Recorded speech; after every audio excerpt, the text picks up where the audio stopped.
बिस्मिल्लाहिर रहमानिर रहीम।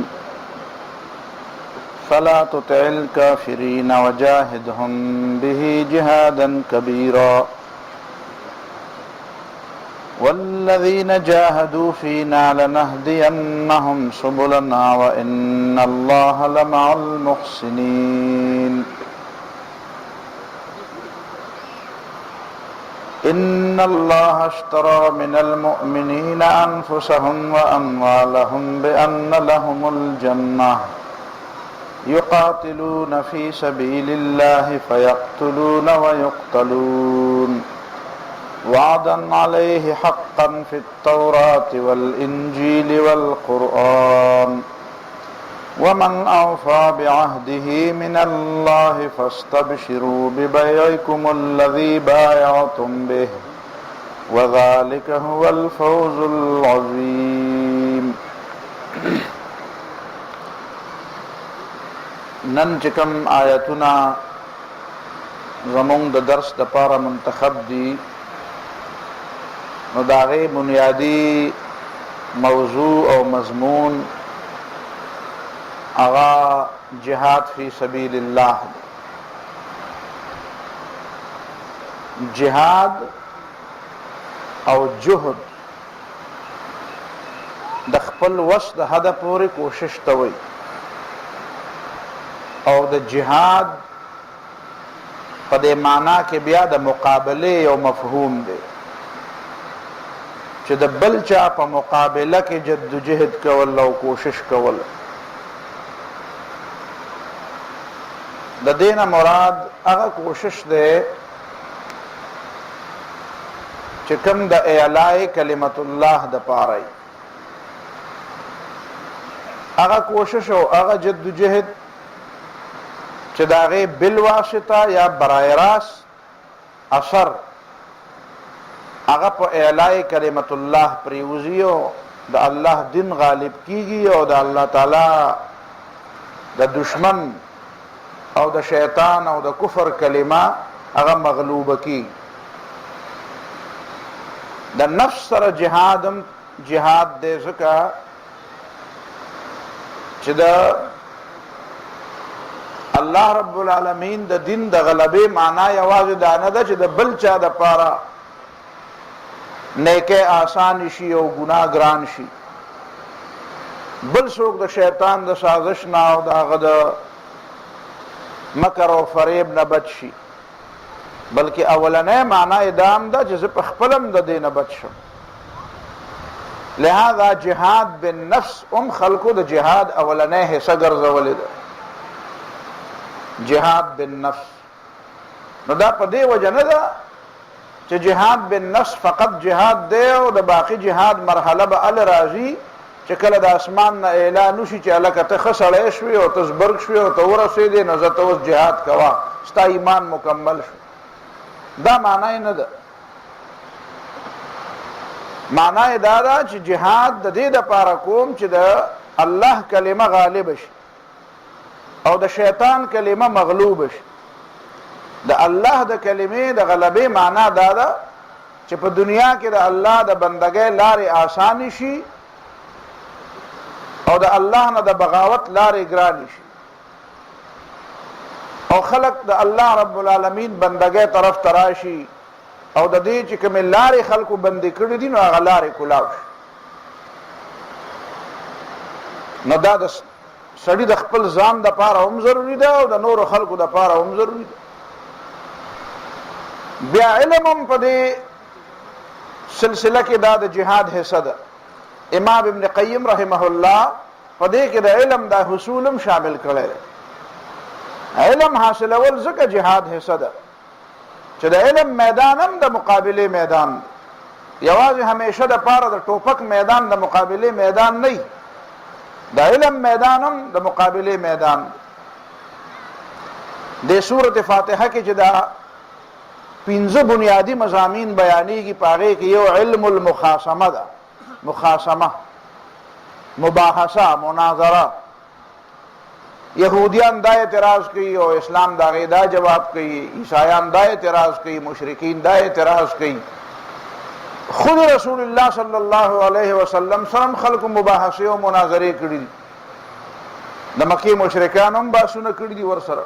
يهوديان هم ورسره بحثونه کړي دي نو دا بحثونه رواني دا جهاد نو علم د دې حصول لپاره علم حاصل ول دام جهاد دا علم ناخوا هر هغه شی چې پاغي د قوت اطلاق کیږي چې هغه ته قوت ویل کیږي طاقت ورته ویل کیږي چې پای کې د اسلام سپایانو ته او د الله د دین بندگانو ته قوت ملاويږي هغه تمام سيزونه بیا د جهاد په دې اسبابو کې شامل دي لکه قران وی واعدوا لهم ما استطعتم من قوه د دشمنانو د مقابله د پاره چې څومره وس کیږي نو طاقت تیار کړي د دې جهاد بیا یو اخرنه مرحله قتال فی سبیل الله دی قتال دام د جهاد یو حصہ ده قتال معنا دا چې دشمن آخر کار هغه به تاسو سره جنگ ته آماده کیږي ته جنگ نم کوي هغه به جنگ کوي دا چې کوم مسلمانان د دې جهاد او د دې غزا په باره کې د معذرت خواهانه غوندې انداز اختیاري چې نجی اسلام خود داسې غزا قائل نه دی او هغه خو وایي چې صرف دفاعي جنگ وکړو چې خامخا مونږ څوک نه پریدي او په مونږ راځي نو بیا به خامخا مونږ راپاسو دې خبره ته اجازه نشته دا خبره هغه څوک کوي دا قسم جوابونه هغه څوک کوي چې قرآن نه کتلې قرآن چې چا کتلې دی نو هغه دا وایي ولا یزالون یقاتلونکم حتى يردوكم عن دينكم ان استطاعوا کته په قلاره کې نه ته له سپلې پالش کې او سپلې ولا خپل کې او پر خپو کې ورغړې خو نه دی بریدي ولا يزالون يقاتلونكم همیشه به تاسو سره جنگيږي حتى يردوكم عن دينكم د دې لپاره به سره جنگيږي چې تا د خپل دین نه واړی مرتد دي کی ان استطاعوا کو وشو کته دا غي سره نه جنگيږي نو هغه هوته د دین نه اړي مرتد کړي په یو مرحله کې دم نه پریدي یو مطالبه بیا بل مطالبه بیا بل مطالبه داغه مطالبه خو ختميږي نه ولن ترضى عنك اليهود والنصارى حتى تتبع ملتهم اس سوکستانه په دې نه خوشاليږي نه يهوديان او نه نصرانيان سو پورې ته داغه دین منلې نه سو پورې بیا دا خبرم زین کې نه وای چې وهم بدؤکم اول مره اول ځل شروع په مسلمانانو باندې د غیر مسلمو کړی دا د کومه دنیا تاریخ چې ته ګورې تر حواله تا ته څومره تاریخ معلوم دی د چا تاریخ را لې د ابراهیم علیه السلام د زمانه خبره کې وای او نو ابراهیم علیه السلام خو نمرود ته صرف د دین دعوت پیش کو لیکن چې دا سره د خبره جواب نو ابراهیم علیه السلام ورته واچو نو داغه د مرګ منسوبه جوړ کړ د کلینه ویست د کوم یو پیغمبر خبره کړه شعیب علیه السلام خبره کړه لنخرجنك من ارضنا او لتعودن في ملتنا ويا بزما دین منه او یاد د اسمه کنه وباسه هر پیغمبر ته ولولا رحتك لرجمناك دا قام قبیله او دا خاندان دې کني په کانو به میشته وي موسی علیہ السلام خبره کړه نو موسی علیہ السلام خو د فرعون په دربار کې صرف خبره کوي اخو د الله تعالی د توحید خبره کوي او فرعون وی ذروني اقتل موسی وليدعو ربه او پرېمره د موسی علیہ السلام وجنم او د خپل رب ته आवाज وکړي عیسی علیہ السلام خبره کوي نو عیسی علیہ السلام خو خلکو د دومره د وعظ او د نصیحت او د مینه او د محبت خبره کولې چې هغه ټول مینه او رحمت او محبت خبره خو ترخه خبره ډونه خدای به وجود دغه يهوديانو پر نه خو دا روميانو پر نه خو او په خپل خیال کې پانسی کو د رسول الله صلی الله علیه وسلم خبره کې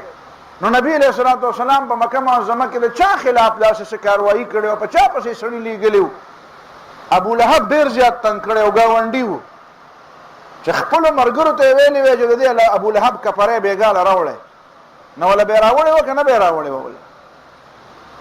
نبی علیہ الصلوۃ والسلام مچاله د جواب اجازه تم نه ورکو چاغي کوم ظلم کو دا غي ظلم د جواب اجازه تم نو اخر کار دی د نبی علیہ السلام د قتل منسوبه جوړ کړه او د نبی علیہ السلام د کور نه ګیره واچوله او بیان نبی علیہ السلام غیزه د مزاحمت نه بغیر غلې غوندي وته الته په غار کې دوه ورځې ناستو او به یو بل لار داسې اختیار کړ چې عام لار نه و بیا په مدینه منوره کې بیا نه پرې خو دا د بدر د غزا خبره برستو راشي نو ته دونه د ځان خو بالکل داسې ما جوړه واځي هر وخت یې جی بس جی نه زمون خو جی دا مطلب نه دی او مون خو نه صفا خبره کوه کم سے کم خپل کیس خو صحیح وایه ته څه وایې چې زه معذرت خواهانه لهجه اختیار کړم او زه داسې ځان بالکل داسې د بوډۍ زوی کړم نو بیا به ما څوک پرېږدي نو که قرآن دی ویلی قرآن خو دا وایي چې نه دي پرېږدي ولا یزالون یقاتلونکم پرېږدي دي نه وژني دي او ذکر یې وژني چې څو پورې تا د خپل دین نه واپس شوی نه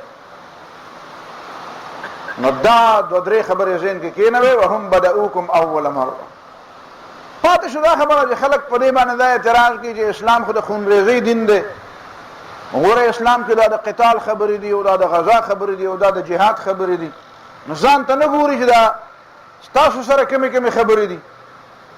یعنی دا په خپله چې اتیان په بډکۍ او دا لوی لوی ملکونه تباه برباد کړه په کروڑونو خلک یې مړه کړه د عراق بچو څه ګناه کړې ده په لکونو بچي تاسو مړه کړه د فلسطین خلکو څه ګناه کړې ده دا د غزې والو څه ګناه کړې چې ډوډۍ ورته هم نه پرېږدي دوایي ورته هم نه پرېږدي د ماشومانو د خوراک سامان ورته نه پرېږدي څوک چې تش سامان هلته وړي دا نه پرېږدي دا اوس د مصر د مسلمانانو څه ګناه ده دا یهودیان یې په سر ناست دي دا یهودیان دي تاسو ته به پته وي برادي پرون حلف اوچت کړی دی د فریمیسن دجالي تنظیم دی باقاعده د دجال لپاره کار کوي فریمیسن په ټوله دنیا کې دا سیسی او دا برادي او دا قسمه خلق دا ادلي من دا د هغې خلق دي نو هغه ورته پرېږدي نه همدغه خپل فوج دی چې په تا یې رالګیا کړی دی وژني در مونځ کوي هم دی وژني او مونځ کوي چې مونځ کوي هغه وژني نو ته به بل څه وکړې د مونځ نه هم توبه وباسې په مانځه کې دې هم وژني او الزام الټه په اسلام باندې لګي چې اسلام د قتل او د قتال دین دی راځئ چې لږ حساب کتاب وکړو مولانا مناظر احسن گیلانی رحمه الله فکر بیان کړی دي هغه وایي د رسول الله صلی الله علیه وسلم په دې ټوله زمانه کې چې په هغې کې 27 غزوات نبی علیه السلام په خپله کړي دي او د 47 نه زیات سریې او لښکر نبی علیه الصلاة والسلام د دشمن دپاره لیږلي دي خو په دې تمامو غزاګانو کې د دواړو طرف نه د نبی علیه الصلاة والسلام په زمانه کې 1018 کسان وجلي شوي دي 1018 کسان 259 پاگے کی مسلمانان شہیدان شوی دی او 759 پاگے کی غیر مسلم مړ دي او د نبی علیہ الصلوۃ والسلام د وفات پورې د 10 لاکھ نه زیات مربع میل علاقه کې امن قائم شوی ته نه دنیا په تاریخ کې دا ثابته کا چې د 1018 کسانو د دوه طرف نه د 1018 کسانو په مرګ باندې په 10 لاکھ مربع میل کې دومره امن قائمېږي تا په کروڑونو خلک مړ کړو او بدامني ورځ تر ورځې نورم زیاتېږي او نورم وژنې لګي نو په اسلام باندې دا اعتراض کول دا بالکل دا یو بیځایه اعتراض دی د دې 2003 کې د امریکې د دې بوش یو پیر دی پیر دا هغه نوم دی جیری فالویل دا په د عربو کې دا سبتی کې فرقه د سبتی دا په حقیقت کې په 1932 کې په 1831 کې دا په امریکا کې یو فوجي دا فرقه جوړه کړې ده هغه فوجي په حقیقت کې يهودي و هغه دا چلو کو چې هغه وی دا عیسایان او دا يهوديان به یو کو د مسلمانانو خلاف نو هغه یو داسې فرقه جوړه کړه چې هغه يهودي عیسائی ځان ته وایي دی په حقیقت کې يهوديان خو ځان ته وایي عیسایان هغه جری فالویل دا هغه یو ډېر لوی سکالر دی او په ډېر ریډیو او په ټي وي باندې ډېر زیات تقریرونه او ډېر پروګرامونه کوي په امریکا کې هغه یو تقریر وکړ په 2003 کې BBC له هغه یو انټرویو ورکړه او هغه انټرویو کې هغه دا وی چې په دنیا کې درې غټ خلک تیر شوي دي یو محمد دی صلی الله علیه وسلم او یو عیسی علیه السلام او یو موسی علیه السلام وی موسی علیه السلام او عیسی علیه السلام د امن پیغمبرانو او عیسی علیه او محمد صلی الله علیه وسلم چې دا د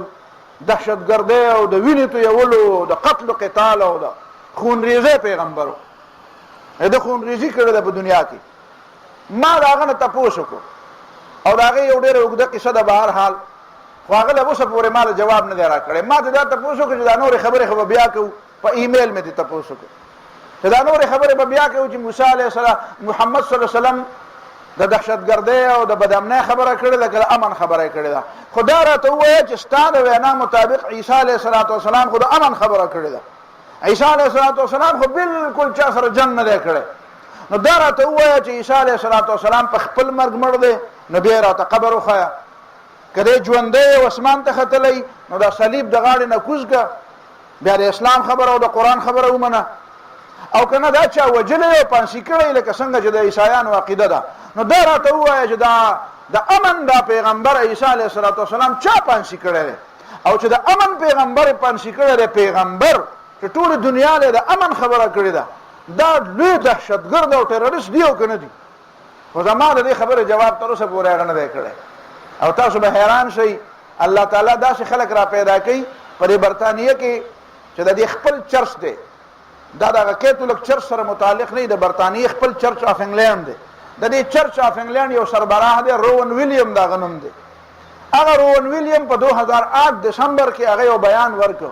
هغه وویل چې محمد صلی الله علیه وسلم چې په ټوله دنیا کې د امن دپاره په یوازې کم کار کړی دی، دا په دنیا کې هیڅ چا نه دی کړی. او محمد صلی الله علیه وسلم د امن پیغمبر دی. ګوره الله تعالی کله کله په هغې کې داسې خلک را پیدا کوي. دا قرآن چې مونږ ته وایي که نه چې لتجدن اشد الناس عداوة للذین آمنوا اليهود والذین اشرکوا ولتجدن اقربهم مودة للذین آمنوا الذین قالوا انا نصارى ذلك بأن منهم قسيسين ورهبانا وأنهم لا يستكبرون. پدې کې دا قسیسین او دا رهبان دا قسمه یو خبره د دې په ذهن کې شته. نو هغه روون ویلیام دا خبره او هغه تر اوسه پورې په خپله خبره قایم دی. او دویمه خبره ورسره هغه دا هم وکړه چې هغه وایي چې اسلام دومره د امن نظام دی او په اسلام کې دومره بهترین قوانین دي چې د دنیا د امن دپاره د هغې نه بهترین قوانین نور نشي کېدی. او وایي چې که زما وس کېدی نو زه د برطانیې حکومت ته اپیل کوم چې په برطانیه کې د اسلام څه قوانین نافذ کړي چې دلته امن راشي. دا د حق پرستۍ دا بعضې خبرې کله کله د چا د خولې نه پکې راوځي. دا اعتراض بې ځایه اعتراض دی چې نبي علیه الصلاة والسلام د وجې نه خونریزي زیاته شوه.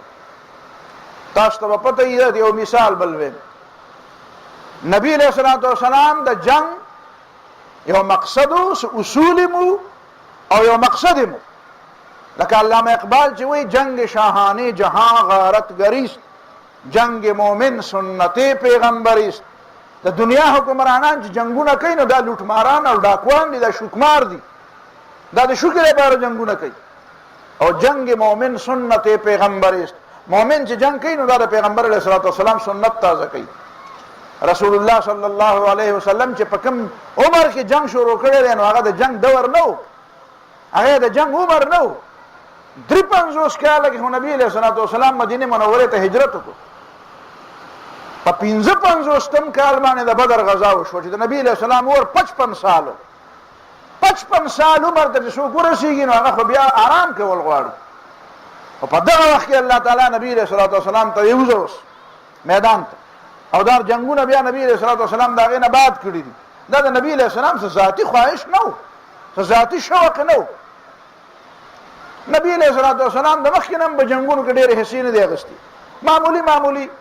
چې بالکل د قبیلې هغه جنګ فجار کې لږه غوندې حصه، یا چېرته په یو ځای کې د ابوجهل سره یو ځل یو جګړه چېرته کړې ده. دا خبرې ما له ډېره مزه را کړې وه چې په بدر کې کله ابوجهل مردار شو نو نبی علیه السلام ورته وی ګوره د ابوجهل سر راوړی. سر خو ته عبدالله ابن مسعود کټ کړی وی اباډي را پیدا کړ. اباډي چا نه پېژنده. نو صحابه کرام د خدای پیغمبره مونږ خو هغه باډي نه پېژنو، څه نښه پې شته نه و، څنګه به وپېژنو دا د ابوجهل باډي ده. نو رسول الله صلی الله علیه وسلم سوچ وکړو، وی یاره وی داسې وکړې وی دا ښې زنګونې نه دی، د ښې خپې دا زنګون وی په دې زنګون کې یو ډېر د زخم یو نښه ده، پخواني زخم. صحابو دې تپوس وکړو د خدای پیغمبره تاسو ته څنګه پته ده؟ وی دا چې مونږ کله هلکانو ځوانانو یو ځل یو دعوت و، په هغه دعوت کې داسې نامناسبه خبره وکړه، خبره په ما بده ولګېده، ورپاسېدم پسې پرې دواړو لاسو کې مې اوچت کړ او د ځمکې نه مې راوبغاو او هغه کونډۍ پرې ځمکه ولګېده او کونډۍ ماته شوه. وی ګوره ویل ده په دې ښې کونډۍ کې به داسې نه ښیي. دا خو ټیک شو، یو قبایلي جوان دی، لیکن داسې جنګونه چې کوم د جاهلیت جنګونه دي چې په هغې کې خلک غارتګري کوي، په هغې کې خلک لوټماري کوي، داسې جنګونو کې رسول الله صلی الله علیه وسلم چېرته هم حصه نه ده اخیستې. او دا د جهاد میدان نبی علیه السلام د 55 سال نه بعد بیا په دې میدان کې راغلی دی. دا خبره ذهن کې کېنول غواړي چې بیا د جنگ مقصد سو. دوه خبرې ذهن کې بالکل ساده کېنوي. ساده اوله خبره دا ده چې اسلام جنگ غواړي، ځکه چې بل څوک جنگ نه پرېږدي، بغیر د جنگ نه هغه قلاریږي نه. اسلام ځکه جنگ غواړي. جنگ خو په دې نه ختمېږي چې هغه به جنگ کوي او زه به ورته په قلاره ناست یم. په دې خو جنگ نه ختمېږي. جنگ خو په دې ختمېږي چې هغه جنگ کوي نو زم جنگ وکړم، زم د جنگ په جواب کې مقابله وکړم. او قرآن ما ته ویلي دي چې هغه دې نه پرېږدي. بد الله نه بغیر زیاته رښتیا خبره د بل چا نشي کېدی. البته دا چې اسلام په جنگ کې اصول لري. اسلام وایي ماشومان به نه وژنې، ښځې به نه وژنې، بوډاګان به نه وژنې، عبادت گزار به نه وژنې، مزدوران به نه وژنې، کورونه به نه روانوي، اور به نه لګوي، باغونه به نه تاله کوي، پر امن خلکو باندې به گزار نه کوي، په زخمی سړی به نه وژنې چې را پرېوته بیا به گزار نه کوي، هغه به راوچتې د هغه علاج به کوي، لوټماري به نه کوي، د ښځو بېعزتي به نه کوي، د کورونو چاردیواري او د چادر او د چاردیوارۍ د تحفظ دا به نه مجروح کوي. هغه چا سره به جنګ کوي چې څوک در سره جنګېږي. اولنی اصول دا. دویم اصول دا دي چې جنګ د یو مقصد دپاره دی. ته د غیر مسلمو نه تپوس وکړه ستا د جنګ څه مقصد دی. د هغه د جنګ مقصد سوا د دې نه بل نشته چې هغه لوټماري وکړي، هغه د خلکو په وسایلو قبضه ولګوي، په ځمکو قبضه ولګوي، په تیلو قبضه ولګوي، په سونه قبضه ولګوي، په ګیسونو باندې قبضه ولګوي. نو د دوی د غیر مسلمو خلکو د دې جنگ هر څوک چی نو د هغې د جنگ مقصد لوټماري ده، ډاکه ده، د خلکو په وسایلو قبضه لګول دي، د خلکو د خولې نوړی را شوکول دي. او د پیغمبر د جنگ مقصد څه دی؟ امن قائمول دي. د پیغمبر د جنگ مقصد دا دی لکه تا ته چې ما ووایي 1018 کسان د مرګ په نتیجه کې په 10 لاک مربع میل ځمکه باندې امن قائم شو. یو واقعه د عمر ابن عبدالعزیز په زمانه کې رااله، تاسو به حیران شئ. د عمر ابن عبدالعزیز رحمه الله په زمانه کې په سمرقند باندې د مسلمانانو فوجونه ورغلل. قتیبه بن مسلم د ټولې دنیا د مسلمانانو د دې مشرقي علاقو جرنیلو، دا 3 کسان ډېر لوی جرنیلانو، دا د یوې مدرسې طالب علمانو، محمد بن قاسم رحمه الله او قتیبه بن مسلم او طارق بن زیاد. طارق بن زیاد هغه مغربي علاقې ته لاړ، هغه مراکش او سپین او دا علاقو ته لاړ. محمد بن قاسم دلته زمونږ د بر صغیر او د مکران او هندوستان او ملتان او د علاقو ته راغی، سند ته. او قتیبه بن مسلم چې دی دا د آذربایجان او آرمینیا او ترکستان او د علاقو ته لاړ، بخارا او سمرقند ته. دا هغه 3 مشهور د مسلمانانو فاتحین. اگر چې د هغې انجام بیا د حکمرانانو د لاسه څه شو، په هغې بیا بحث نه کوو. نو قتیبه بن مسلم په سمرقند باندې فوجونه وروستل او سمرقند فتح کړ. د سمرقند خلک راغلل، عمر ابن عبدالعزیز رحمه الله ته شکایت وکړو او ورته ویې چې ستاسو د اسلام طریقه دا ده چې تاسو په دشمن په قلا باندې او د دشمن په وطن باندې ورځئ. نو ستاسو طریقه دا ده چې تاسو ته ویلي شوي دي، ستاسو اصول دا دي چې تاسو به مخکې هغې له وارننګ ورکړئ، ورته به ووایه چې یا مسلمانان شئ یا جزیه راکړئ او یا جنگ ته تیار شئ. لیکن ستاسو جرنیل چې راغلی دی او زمونږ سمرقند قبضه کړو، هغه مونږ ته د سر نه وارننګ نه دی راکړی. نو حضرت عمر ابن عبدالعزیز جمع بن حاضر الباجی یو عظیم انسان په هغه زمانه کې یو ډېر لوی قاضي و، هغه ته خط ولیکه وی ته د دې قاضي شوې، د دې فیصله شوه، فیصله به ته کوې. او دا جرنیل د مسلمانانو قتیبه بن مسلم هم کېنی او دا د سمرقند چې کوم غیر مسلم خلک دی دا به مخامخ کېنی او د دواړو بیانات به واورئ، فیصله به وکړي. جمع بن حاضر ته د مسلمانانو جرنیل قتیبه بن مسلم کېناست او خوا کې ورسره فریق مخالف چې دی هغه د سمرقند مشرکان دي، خو د مسلمانانو فاتح جرنیل چې د مسلمانانو په 3 براعظمونو باندې قبضه ده او ډېر لوی حکومت دی، معمولي نه دی، خو د غیر مسلم خلکو خبره اوري او د جرنیل په مقابله کې دواړه فریقین ناست دي، جرنیل هم د مسلمانانو ناست دی او هم ناست. او جمع بن حاضر ورته وایي تاسو څه اعتراض دی؟ وایي زمونږ هم هغه اعتراض دی چې موږ عمر بن عبدالعزیز ته ویلي په دغه خبره پوهېږو چې تاسو د خپلو اصولو خلاف ستاسو دې جرنیل په موږ باندې حمله کړې ده، زمونږ ځای قبضه کړی، لهذا زمونږ د دې وطن د خپل فوجونه وباسئ. جمع بن حاضر رحمه الله د قتيبه بن مسلم نه تاسو کو څه وای هغه واقعي دا کار خو ما کړی دی ما خو دې ته وارننګ نو ور کړی وی بیا غلش جمع بن حاضر فیصله وکړه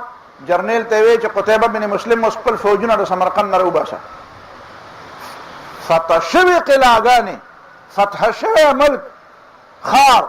او داغه قلاګانې او داغه مورچه وی بعد دې نه خپل فوجونه واپس کړ هغه ځای له ورسه چې کوم ځای کې تر دې د فتح نه مخ کې وي بس جرنیل دا ونه وی چې د عدالت خبره نه منم پاسې دو ځکه چې خدای الله د رضا لپاره خبره کوله هغه خدای الله د دین سپایي او مجاهد او غازی دا هغه خلق دی چې موږ په دې فخر کوو موږ د دې نمونه الو زړه ورته دعاګانې خېږي دا زموږ اکابرین زموږ د تاریخ عظیم خلق دي جمع بن حاضر فیصله واورول او قتيبه بن مسلم لاړ فوجونو ته اعلان وکړي بس پوزیشن پرې ده قلاګانې پرې ده مورچې پرې ده واپس راځي بس فوجیان لګیا خپل سامانونه راوندي او واپس را روان شو دا د دې نه چې دا کوم خلق تلی ودي چې وته وکتل چې دا خو رښتیا واپس دي رااله ورده لارونه ولا نه واپس بنځي مو خدا سے خلق قتل مو خدا سے خلق غواړو مو ته خو پته ولګی را چې واقعي چې هغه خلق چې په دنیا حکومت کولای شي نام تاسو ته حق دی چې په دنیا حکومت وکړي او راغی او تاسو او به جمع بن حاضر ته ویل چې موږ خپل خبره د عدالت واپس اخلو او موږ ته درخواست کوو چې تاسو د مورچې مپرېږئ دا کله تاسو دی چې څنګه فیصله تاسو خوښي او څنګه حکومت تاسو خوښي کوي موږ د تاسو د عدالت او د انصاف پته ولګیدا مسلمان او مؤمن چې جنگ کوي د مسلمان او د مؤمن د جنگ دا طریقه ده دا دغه مقاصد دي تاسو ته پته ده علامه اقبال غ نظم بمویل محاصره ادرنا چې په ترکی سره خوا کې ادرنا یو علاقه وا چې پاره کې د جنگونو چې د یورپ سره او د ترکی په منځ کې التم یو مسلمان فوجي یو علاقه قبضه کړه پای کې عیسایان مو پای کې نور غیر مسلمان مو اخر کار د مسلمانانو سره راشن ختم شو چې فوجي جرنیل اعلان وکړو چې په دې قوم کې چې د نسمره خلق دی د ټولو خلکو نه د خوراک سامان راجمه کوي ځکه چې فوجیان مقابله کوي که مسلمان دی او که غیر مسلم دی او دا خوراک ټول راجمه کوي ځکه چې ټول نه زیات ضرورت فوجیانو ته د خوراک دی لیکن دا ادرنه خار چې کوم قاضي و هغه فورا پاسې دی دا حکم نه اسلام د شریعت خلاف دی اسلام کې دا نشته ته د غیر مسلم په مال باندې قبضه ولګي او د مسلمانانو جرنیل لګي دا بیرته هغه اعلان واپس واغستو او به هغه د مسلمانانو چې هغه فوجیانو چې کوم د کورونو نه کوم د خوراک سامان راجمه کړیو هغه عیسایانو ته او يهوديانو ته بیرته واپس کړو دا هو څنګه بل ورته خبره ده دا د اسلام بنیادی مقصد دی ښه اسلام دې د پاره جنگ کوي ته کوم مقصد د پاره جنگ کوي يهودي د کوم مقصد د پاره جنگ کوي یو خبره دلته په زم کې بلم کې نه و خبره دا ده چې نن سبا د مسلمانانو د جنگ نه د واپس کولو د پاره او دا جنگ مسلمانانو ته د بدخ کارا کولو د پاره مختلف حربې استعمالي مختلف طریقې استعمالي هغه ټول خبره په دې کې بحث نکېږي یو خبره په ذهن کې کېنول غواړي هغه دا چې اغي باقاعده یو منصوبه جوړه کړې ده په یورپ کې هغه منصوبه دا جوړه کړې ده چې په دې مسلمانانو کې مو خډېر کوششونه وکړو د مرزا غلام احمد قادیانی په شانته او د پرویز په شانته او د هغې د فکر په شانته بې شمېره نور خلک هم په دې مسلمانانو کې مونږه خواره کړه چې هغې د جهاد خلاف د خلکو دا ذهن برابر کړي خو یو طریقه هغې بله جوړه کړه هغې دا وایي چې اصل اسلام هغه دی چې کوم صوفي اسلام دی صوفیت چې دی دا د اسلام بهترین ایډیشن دی او د هغې لپاره دوی کوشش کوي چې د اسلام دو ایډیشن دي یو هغه ایډیشن دی چې مولانا مودودي او سید قطب شهید پیش کړی دی چې هغه دی د جهادي ایډیشن د دې فکر دا چې دا مولانا مودودي او سید قطب شهید او حسن البنا شهید دې قسم خلکو چې د اسلام کوم تصور دنیا ته پیش کړي هغه جهادي تصور دی دا جهادي تصور مونږ ته نه دی قبول مونږ اسلام تصور مونږ ته قبول له هغه تصور چې کوم صوفي تصور دی او د هغې لپاره بیا د ټولو نه لوی کار هغې په دنیا کې دا وکړو چې دا د دنیا د پخوانه چې کوم دا صوفیا زمونږ په وطن کې تیر شوي وو د هغې دا خبره ډېرې زیاتې را اجاګر کوي او د هر چا دماغو کې دا خبره اچوي چې اسلام خو هم هغه دی چې کوم صوفیاو دنیا ته پیش کړی دی. او تاسو ته به پته وي چې د مولانا جلال الدین رومي رحمه الله، مولانا جلال الدین رومي تاسو ته پته وي په 2005 کې په امریکا کې سروې شوې وه چې د امریکې دانشور خلک او انټلیکچوال خلک او پوهه خلک چې د اسلام متعلق کوم کتاب ګوري هغه کم یو دی، نو د 80% نه زیاتو خلکو ویلي وو چې مونږ د مثنوي د مولانا روم ګورو، د مولانا جلال الدین رومي. دا اصل کې د مسلمانانو ته دا خبره ښکاره کوله چې تاسو د مولانا روم مثنوي ګورئ تاسو،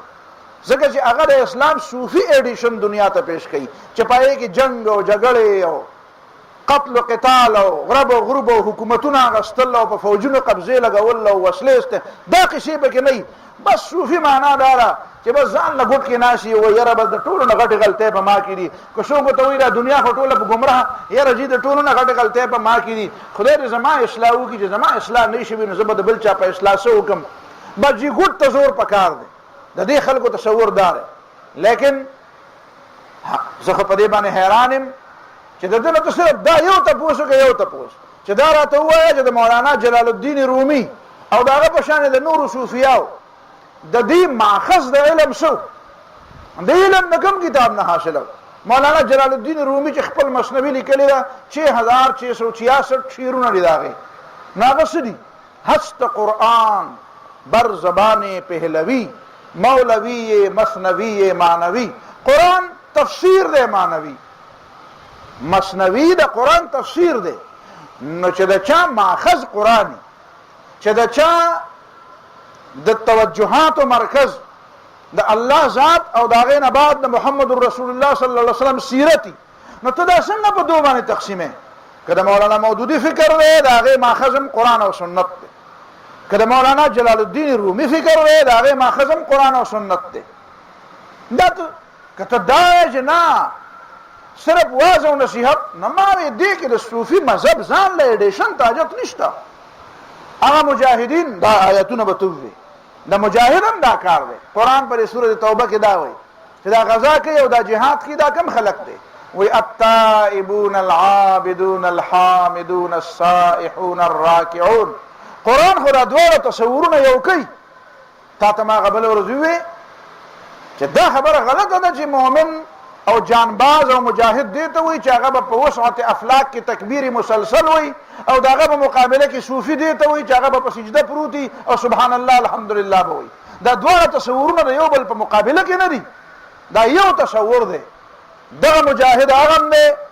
چې هغه د الله تعالی تسبیح کوي په سجده کې، او دا مجاهد هغه هم دی چې هغه د ورځې توره اغوستي او د الله د دین د غلبې دپاره د کفر خلاف ولاړ. رهبان اللیل فرسان النهار، رهبان اللیل فرسان النهار. دغه صحابه کرام تهجدونه هم دې صحابه کرامو کول. د فکر آخرت د ټولو نه لویه نمونه هم دغه صحابه کرامو، بهترین ذاکرین، بهترین تهجد گزار، بهترین تلاوت کوونکي، د آخرت د یېرې نه جړېدونکي، د قیامت د یېرې نه جړېدونکي، د الله د نافرمانۍ نه یریدونکي، او همدغه خلکو چې هغې د ورځې توره مغوستې وه. دا دوه خبرې ته جدا کوې ولې؟ دا دواړه خبره د یو بل نه جدا جدا نه دي. هغه صوفي دا بله خبره چې طریقه کار ده، په یو وخت کې به یو سړی واز او نصیحت کوي، په بل وخت کې به هغه سړی میدان جهاد کوي. علامه اقبال ته صوفي وایي، علامه اقبال ته صوفي وایي. نو د علامه اقبال خبرې تا د جهادونو په باره کې تا د علامه اقبال خبره نه ده اورېدلې. ته د علامه اقبال نه خبر چې علامه اقبال د جهاد څومره بهترین تصور پیش کړی دی. علامه اقبال د مغرب په باره کې څه تصور پیش کړی دی. علامه اقبال تا ته څه وایي؟ ته نه پېژنې علامه اقبال؟ دی وایي نه جي علامه اقبال هم صوفي و. نو که داسې صوفي خو داسې صوفي خو زم یم، دا صوفي خو بیا زم یم څنګه چې علامه اقبال صوفي.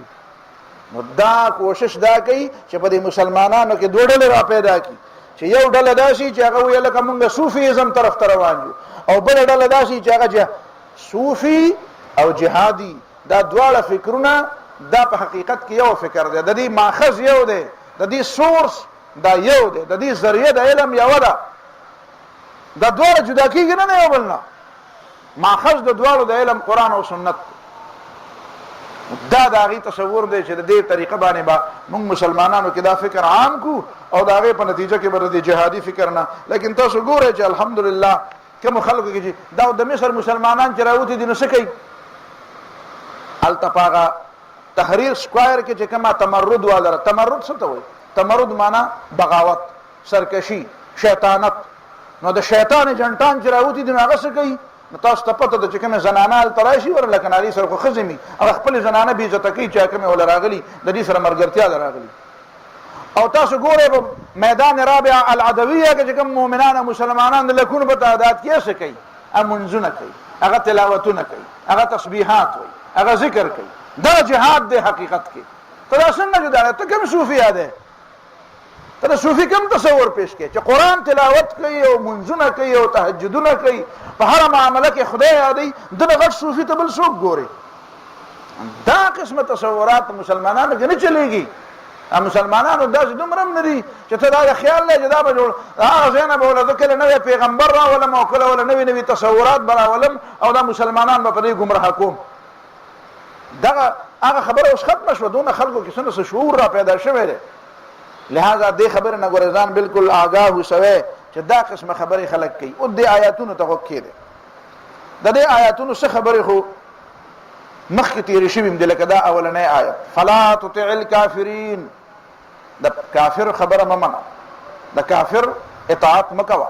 څه کوه؟ وجاهدهم به جهادا کبیرا. او قرآن راواله او د دې په نتیجه کې یو ډېر لوی جهاد وکړه. د دې آیت تشریح مخکې تېره شوې وه. د قرآن بیان همجهتي جنگ په هر لحاظ سره خپل تمام صلاحیتونه او خپل تمام وسایل میدان ته اچول او په هر میدان کې د دشمن مقابله کول، دا دی جهاد کبیر. یو جهاد اکبر دی. جهاد اکبر، جهاد اکبر هم دا خلک پویول دي. هغه یو حدیث دی خلکو ډېر زیات مشهور کړی دی. حیران یم په دې باندې چې مسلمانان هم د هغې نه څه مطلب داسې اخلي چې هغه د هغې مطلب نه دی. بیهقي یو حدیث نقل کړی دی، اگر چې د دونه پایې دی نه، دومره مضبوط دی هم نه، خلکو په هغې ډېر اعتراضونه کړي دي. خو فرض یې که چا ټیک شو چې هغه حدیث کې دا راغلی دی چې نبي علیه السلام د یو غزا نه را واپس شو، نو خلکو ته یې وی چې رجعنا من الجهاد الاصغر الى الجهاد الاکبر. موږ د ورکوټي جهاد نه غټ جهاد ته رالو. مطلب یې دا دی چې د دشمن سره جنګېدل ورکوټی جهاد دی. او دا په دې ځای کې کېناستل، نو دا کېناستل دا چې را واپس شو نو بیا څه کار یې کوو مدینه منوره کې؟ بد بیا خوبونه کول، بیا خوبونه کول. جهاد اکبر څه شو؟ نو جهاد اکبر په مدینه منوره کې همدغه د اقامت دین، همدغه خلک په قرآن پویولو، همدغه د الله تعالی حدود نافذ کولو. او که ته وایې چې هغې ته خو جهاد اصغر ووې، ما د جهاد اصغر معنا دا ده چې هغه وقتي دی که نه، هغه به کله یو کله به نه. دا جهاد خو همه وقتي دی، نو دا همه وقتي جهاد ته جهاد اصغر ووې. او که ته وایې چې نه خامخا نه نه هغې ته خو یې وړوکی ویلی دی، نو ما یو سړي سره بحث کوم، ما ورته وایي چې ښه چې ته وایې نه نه هغې ته خو یې بیا هم هغه میدان جنګ او د قتال ته خو یې بیا هم وړوکی وي. نو ما چې وړوکی وي نو هغه به بیا کم قیمته وي. وایي او ښکاره خبره ده، ما ستا د 2 کالو ماشوم ډېر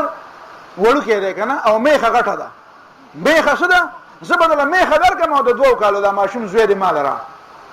راکې راله په میخه باندې د 2 کالو زوی. زه د 2 کالو زوی خو ورکوټی ماشوم دی، د 2 کالو نه د 1 کال هغه زوی. زه به دله د 10 کالو میخه درکړم، لنګه میخه.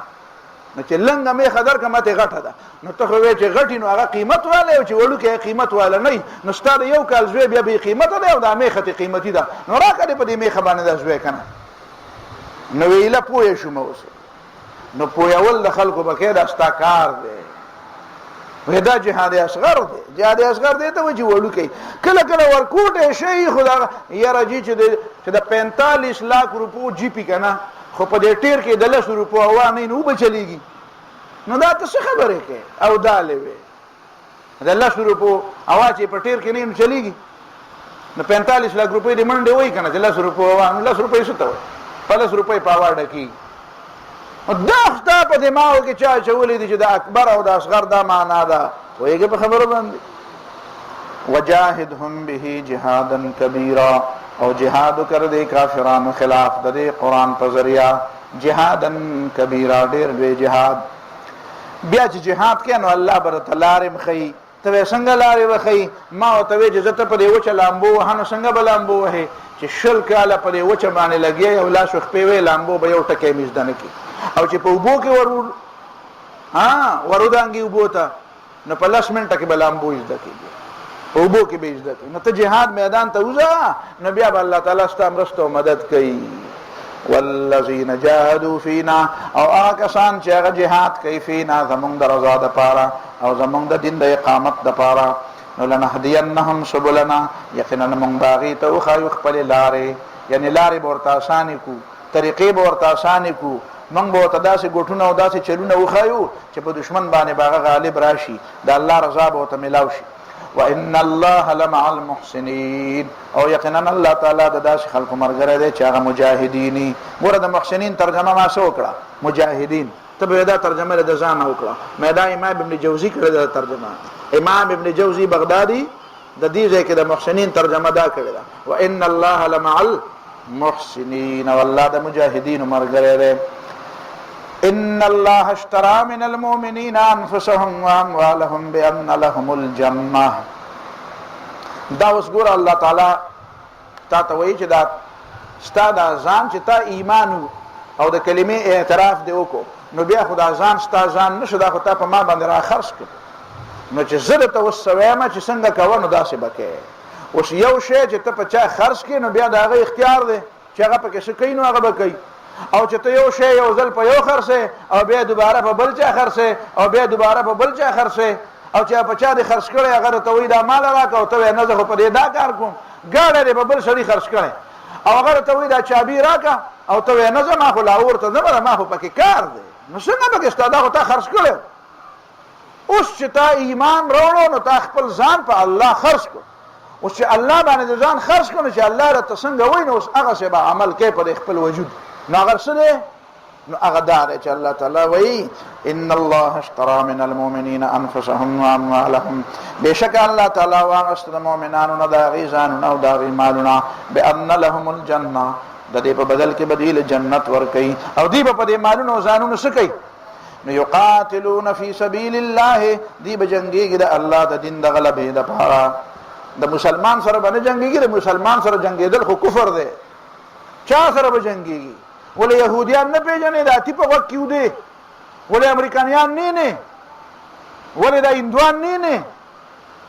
دا نه پېژنې چې د یهودیانو د په ټوله دنیا کې یو د جال خور کړی دی ملکونه یې درنه قبضه کړه تا ته پته ده چې عراق یهودیانو درنه قبضه کړی دی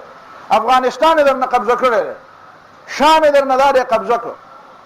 مصر درنه دا دی قبضه کوي نو هغه خو لګیا دی درنه ملکونه قبضه کوي او ته لګیا یې یاره جهاد او دا جهاد به څنګه یې او دا کېږي که نه او ځینې خلک خو یې مني او یاره جي د نفس سره جهاد پکار دی او یاره جي زما ایمان کمزوری دی یاره ستا دا ایمان څومره کمزوری دی د بني اسرائیلو نه ډېر زیات کمزوری دی بني اسرائیل موسی علیه السلام ته ویلي وو الله تعالی ورته ویلی د فرعون خلاف ورته فرعون خو غرق شو دا ورته ویل لاړ شئ نو د عمالقو خلاف جهاد وکړئ تاسو خو ویئ په صورت مائده کې او دی بیا وی فذهب انت وربك فقاتلا انا هنا قاعدون ستا رب او جنگيږي موږ بدل ته ناشو چې کله تاسو مل قبضه کوم موږ بدل ته تیار اوسه بلستنه شټ کړی او بد په وګبه کو درزوبه دا خلق دي چې دی خلقو ته الله تعالی وی جهاد وکي او دا هغه خلق دي چې پیغمبر علیه السلام موسی علیه السلام ته وی چې بوتانی ولیدو وی یا موسی اجعل لنا الها كما لهم الها وی موسی علیه السلام دا څه خولي بوتان دي موږ له داسې نه جوړې چې موږ مت سجده کوو پته نه لګي سجده کوو چې چاته کوو وی دا سره له بوتان جوړ کا دا قوم چې د ایمان نه دومره بے بهرو خدای به وجود ایماندار خو ویل کېده وته خو دومره کمزور ایمان والو چې هغې خپل پیغمبر ته وایي موږ له بوت جوړ کا ته په دې مسلمانانو کې ما ته داسې ښودی شي چې خپل امام ته ووایي چې ما له بوت جوړ کا پیغمبر خو پرېږده داسې د بېکاره نه بېکاره مسلمان راته وښایه چې هغه د خپل امام ته ووایي چې یاره ما له بوت جوړ کا نو دا مسلمانان د بني اسرائیلو نه ډېر زیات بېکاره دي جهاد خو یو فریضه ده ښځه یو تپوس به درنه بل وکړم په کمزور ایمان باندې جهاد نه کېږي زه دا مې ومنله بلکل 100% د سره اډو خبره نه کوم خو یو تپوس صرف حق لرم هغه ده چې په کمزور ایمان مونځ کېږي ځه چې مونځ عبادت دی نو کم ایمان چې په هغې کمزور ایمان سره ته مونځ کې منځ عبادت دی کنه. نو دا ایمان در منځ د پاره خو کافی دی کنه، نو د جهاد د پاره ولې نه دی کافی؟ کدا منځ پر کمزور ایمان قبلیږي او ته کې دا روزه پر کمزور یا لکه دا تاسو دا روزي نشي، تاسو ایمانونه د ابوبکر صدیق غوند دي. کمزور ایمان دی خو روزي نشو، کمزور ایمان دی خو سکو منځونه کو، کمزور ایمان دی خو حجونه لزو، کمزور ایمان دی خو زکاتونه ورکو نکاحونه کو. نو صرف د جهاد لپاره کمزور دی. پته ولګی دا چې کمزور نه دی خو د مرګ نه یریږي، د مرګ نه یریږي. نخکاره وی ولې نه د مرګ نه یریږي؟ او يهودي د مرګ نه یریږي. يهودي هغه نمري د غوښې نه دی جوړ، هندو د غوښې نه دی جوړ. امریکاني چې راغلی دی دا غزې نه دلته راته پرې ګاون کې ناست دی، نو امریکاني د غوښې نه دی جوړ. ته د مرګ نه یریږي صرف دا. نو اول د سره جنگ ته نه تکړه، او چې جنگ ته تکړه شي بیا د مسلمان خلاف جنگ ته تکړه بي. لکه د مسلمان خلاف جنگ خو ګناه ده، کفر ده. سباب المسلم فسوق وقتاله كفر. د مسلمان ته کنزل کول خو نافرمانی ده، او د مسلمان سره جنگ کول خو کفر ده. نه امریکاني او يهودي نه پیژنې. ها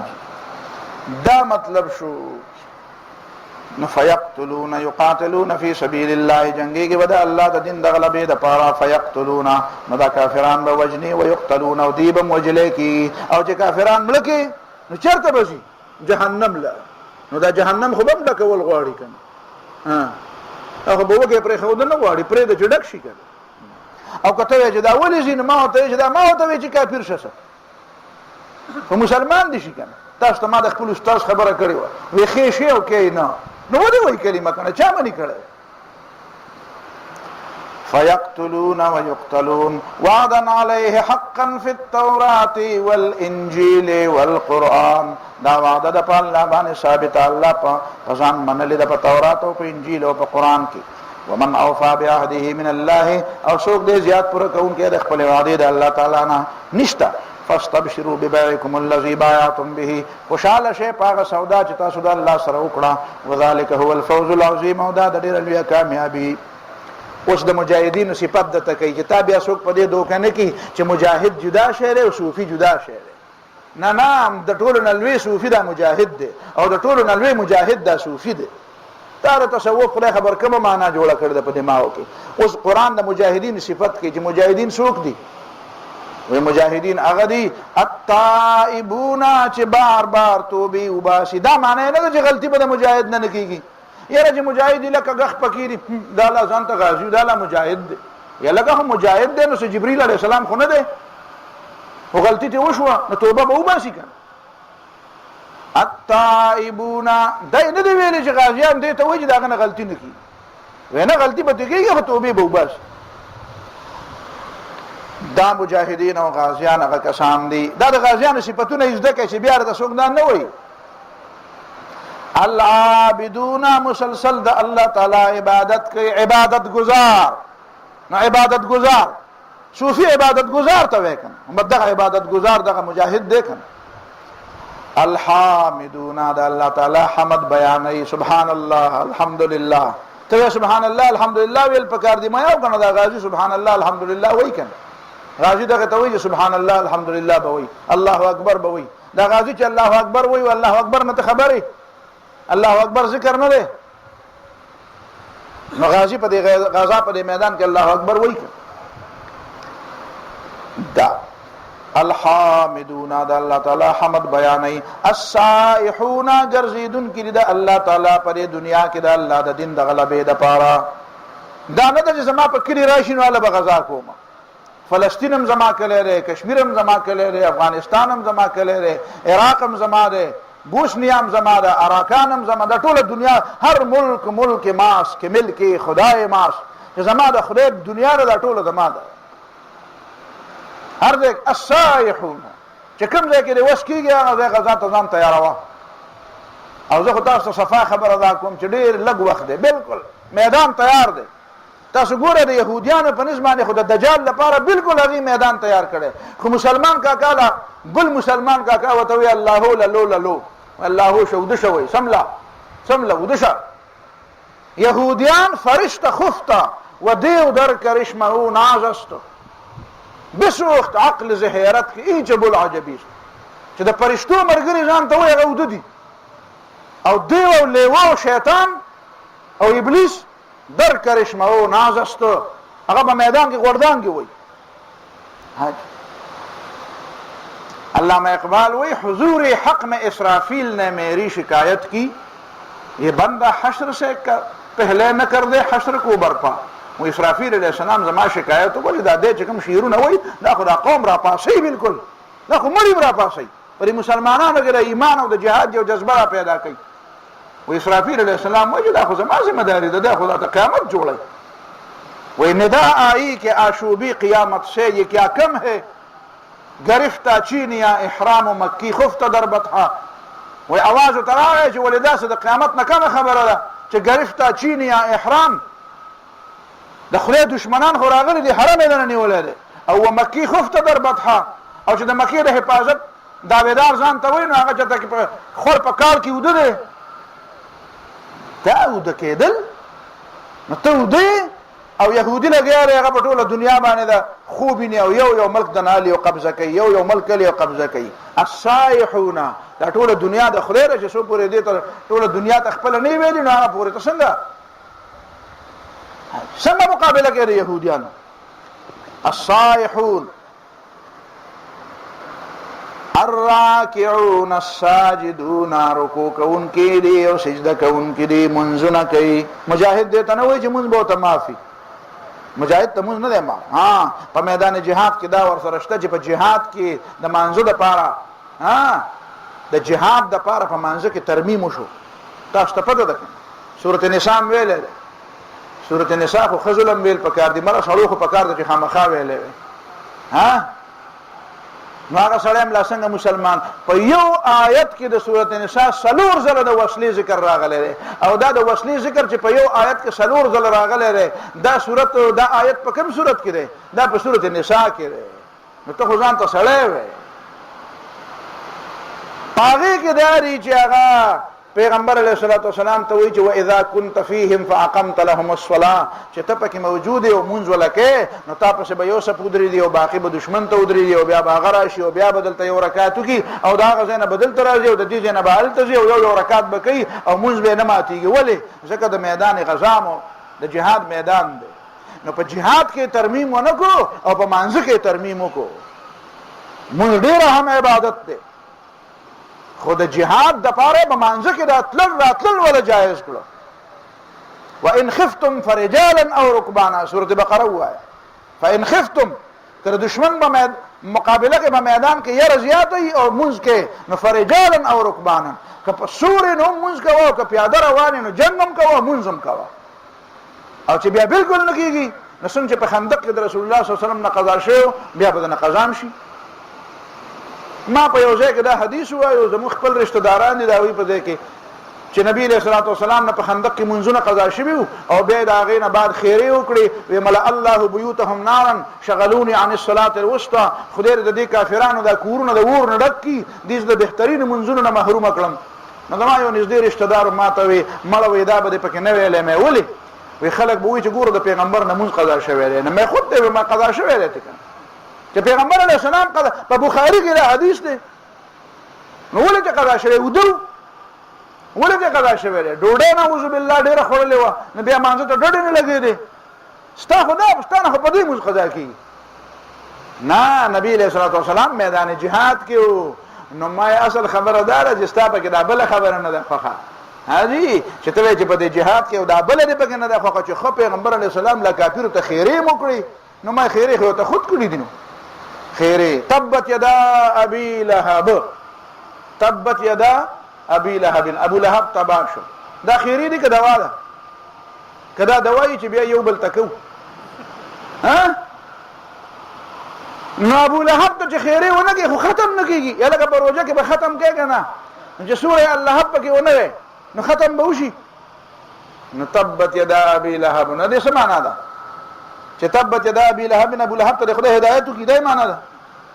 نه ابو لهب غرق دی تباه دی دا مطلب او الامرون بالمعروف والناهون عن المنکر مجاهدین دې ته وایي چې امر بالمعروف او نهي عن المنکر بکئی پرون دن امر بالمعروف و نهی عن المنکر ویلے اول حافظون لحدود الله او حفاظت کوونکي دي د الله تعالی د حدودو د الله حدود به خپل نه ماتي او بل څوک هم ماتولو ته نه پریدي ورته د الله تعالی مجاهد او غازی دي ته وایي چې دا به د الله تعالی د حدودو حفاظت کوي د الله د حدودو حفاظت مجاهد کولی شي دا د مجاهد صفت ده دا هغه مجاهد نو ته وایې چې دا مجاهد هم نه دی او صوفي هم نه دی او متقي هم نه دی نو ته متقي چاته وایې اته چې ورته متقي وایې هغه څه جعلي متقي به بیا څه به جعلي دروال ځکه نه وایم چې بیا د درې ملګري خفه کېږي کني زموږ په مردان کې چې څه خبرې وي دا دروال بیا د ما نه د درې ملګري خفه شي زه نه ما مطلب دا نه دی خو جعلي نو داسې چې د دې نه علاوه چې کوم متقي هغه ماسې متقي غونته کینو متقي به نه وي څه به وي هسې متقي به وي متقي مطلب چې هسې ښه ډډې لګولې او یې راوړی چې خورو والحافظون لحدود الله وبشر المؤمنين او زیری ورکه داسې ایماندار ورته ایماندار دې ته وایي چې غزام کوي او دا صفتونه پکې بده ایماندار دي الله دې موږ ټول داسې کینو دا وقاتلوهم حتى لا تكون فتنه او جنگ غیر دا کافرانو خلاف ترغه پورې چې فتنه ختم نشي فتنه څه ته وایي بد فتنه لنډه خبره په ذهن کې دا کې نه وا چې الله تعالی وی فتنه د قتل نه ډیر خطرناک شی دی فتنه دې ته وایي چې خلکو ته د حق لارې بند کې او په ایمان وایي چې په کوم ځای کې د حق لارې بندي نو الته څومره لوی ظلم الته د خلکو ضمیر قیدی الته خلق په ضمیر فروشه خلق مجبوري الته خلق د الله تعالی نه په بغاوت باندې خلق مجبور کی الته خلق د سم لار نه واوړي د خلکو استحصال کیږي په دې یو فتنه باندې چې یو غنټه خبره سړی وکي کنه اله به په صحیح مانو کې پوه شيخه پتا ته ما په دوه جملو کې ویل فتنه معنا د کفر غلبه چې د غلبه د کفر نو سوچ کوي بیا به د حق لارې به بندي د عدل او د انصاف لارې به بندي استحصال بی بیا به ضمیر د خلکو ضمیر نه ضمیر به بیا مري بیا به خلک په ضمیر فروشه آماده کی بیا به خلک تملق او چاپلوسی کوي بیا به د چا ضمیر ژوندې نه پاتې کیږي بیا به حق ته څوک حق نه وایي نو دا فتنه ډېر خطرناک شی دی د دې فتنې دپاره تاسو وجنګېږئ او که ته نه جنګېږې نو هغه در سره جنګېږي او فتنه در باندې غالبه کوي بیا ويكون الدين كله لله او دین ټول د الله شي دین په ما کې راشي او پتا کې راشي او په ټوله دنیا کې دین راشي د دې لپاره وسکه د دې لپاره په جهاد کې چې دین په ټوله دنیا کې راشي دا مطلب فإن انتهوا فإن الله بما يعملون بصير کدا خلق من شنو بیا الله تعالی د دې د عملونو خبردار دی الله وی زی پیجنم دا صحابه کرامو په اشهر حرم کې پر رجب په میاش کې د صحابه کرامو نه یو غلطي شوی یو سړی وجلو نو بد کافرانو یو لوی اسمان په سر را واغستو اول د الله ځان ته مجاهدین و یو د الله ځان ته خلک وي او ګوره ورته د حرم په میاش کې سړی مړ کو نو لکه خو یو سړی نه غلطي وشو نو غلطي خو د خلکو نه کیږي او تا ته کوم حق حاصل لې چې ته د دې لپاره د دومره شرمن او اسمان غړبه ته ځان ته نه ګوري خلک وی غلبیل را پاسو کوزي ته وی پتا کې سوري دي او ځان ته نه ګوري نو تا خدا الله تعالی کور بن کړي تا خدا الله تعالی د کور باشندگان د الله د کور نه استدي تا خدا الله تعالی د کور طواف په خلکو بن کړي تا خدا کفر لارې خلکو ته ازادي کړې دي او د اسلام لار د خلکو ته بند کړې ده خلک د کورونو نه وباسه او زل نو ته د حق د کومه غاړه راغی چې ته وې چې سړی سړی مړ کو کدا اعتراض کوي نو انا څوک دیوږي چې چا دا ګناونه نه دي کړی نو تا ته خدا حق نشته چې ته په اسلام دا اعتراض وکړي چې وګورو ته دی دا وکړو دی دا وکړو خپل ګناه نه ګوري او دا یو غلطي ګوري او دا کار په غلطۍ کې شو دا نه پیغمبر کړی او نو ته پیغمبر علی السلام ویلی دا کسان چې راغله نبی علیہ السلام ته وی زئی دا که ته ما نه دی ویلی دا مولې دا کار وکړو نو که پیغمبر کړی نو بیا به تا ویلې نو پیغمبر علیہ السلام خو ته نه دی ویلی نه پیغمبر علیہ السلام دا کار کړی نه ټولو صحابه کرامو په شریک کړی خو یو کس نه غلطي وشوه نو داغه نه اله په خطاای کې غلطي وشوه نو هغه خو ته دومره اوچال کې او په خپل چې قصدن او آمدن د سر نه د خپو پورې ټول غلطي غلطي او ګناه ګناه او ظلم ظلم نو ځان نه تپوس کې استانه په بار د عزتمند میاشتو کې دا درجه په میاش کې سړی وجلې یعنی قتال فيه د جنگ نه پدې کې قل ورتوایا قتال فيه کبیر پدې کې جنگ کول ګناه ده لیکن دام واورا چې وصد عن سبيل الله وخلق بند الله د الله د دین او کفر به او د الله تعالی سره کفر کول والمسجد الحرام او د مسجد حرام نه خلق وشتل او دا غین خلق بندول و اخراج اهله منه او وستل د وسیدونکو د مسجد حرام د مسجد حرام نا اکبر عند الله دا د قتل نم ډیر غټ ګناه دی د الله تعالی پنځ او دا کارونه ټول تکه نو دې ته غټ ګناه نه وي والفتنه اکبر من القتل او فتنه د قتل نم ډیر غټ ګناه ده فتنه معنا د کفر غلبه د کفر غلبه برقرار ساتل د بيدینه غلبه برقرار ساتل د يهوديانو د امریکایانو د هندوانو د روسيانو غلبه برقرار ساتل دا ډیره غټه ګناه او د چینیانو ولې د چینیان په کس برګان دي دا ولا يزالون يقاتلونكم او همیشه به خلق تاسو خلاف جنگيږي حتا يردوكم عن دينكم من استطاعوا تر دې چې دی واپس کی تاسو د خپل دین نه ان استطاعوا کده دی وسشو کوسه وشو نو زکه به جنگيږي چې تا د دین نه واړی نو اوس خو خپل د جنگ کې نه کې کته جنگ نه کوي نو دې معنا دا ده چې ته د دین نه وړېدل غواړي نو غواړي نه کې دې چې ته په خوا وړېدل خو موږ ته به پته نه چاته به پته نه ومن يرتد منكم عن دينه او سوچ واپس پتا سو کې خپل دین نه فیامت نو دې مر شو هو کافر پدا سه حالت کې چې کافر هو اولئک حبطت اعمالهم في الدنيا والاخره دا کسان دي چې برباد دي امرونه په دنیا او په آخرت کې اولئک اصحاب النار او دا کسان جهنم یان دي هم فيها خالدون دی په جهنم کې همیشه واخر دعوانا اللهم اعز الاسلام والمسلمين ربنا لا تجعلنا فتنة للقوم الظالمين